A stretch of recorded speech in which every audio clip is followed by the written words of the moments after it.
Naluto yan pa. Secret. Ha? Secret. Secret. Ganyan pala yan. Maliit-liit lang.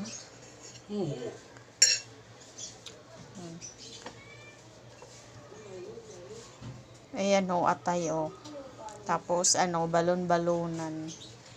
Yung asawa ko daw ang magluto. Kasi patikman daw sa amin yung recipe niya. Ayan o. Iniwa-iwa na ng mga maliit.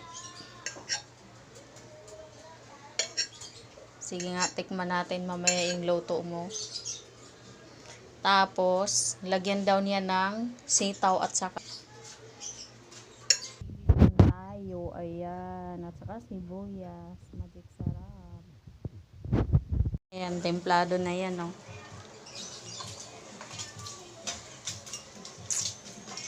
Ano kaya yan naluto, ah?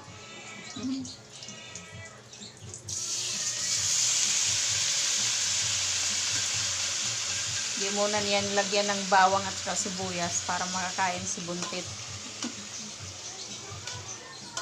Huli na ang bawang sibuyas.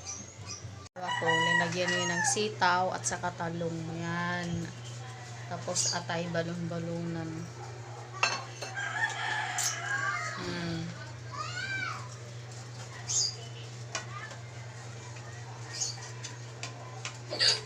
Dinagyan niya ng konting tubig para maluto yung gulay.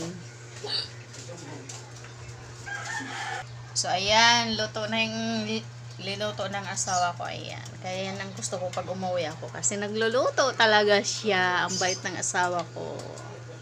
Di ba pa? Siyempre, tulutuan mo ang asawa ko. Di ba? Ganun ka-sweet yung asawa ko. So, tara na mga lodi. Kakain na tayo. Go! Kain.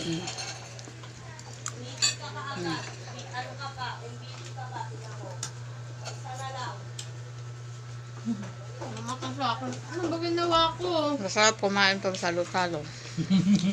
Diba? Makanya kanina yan.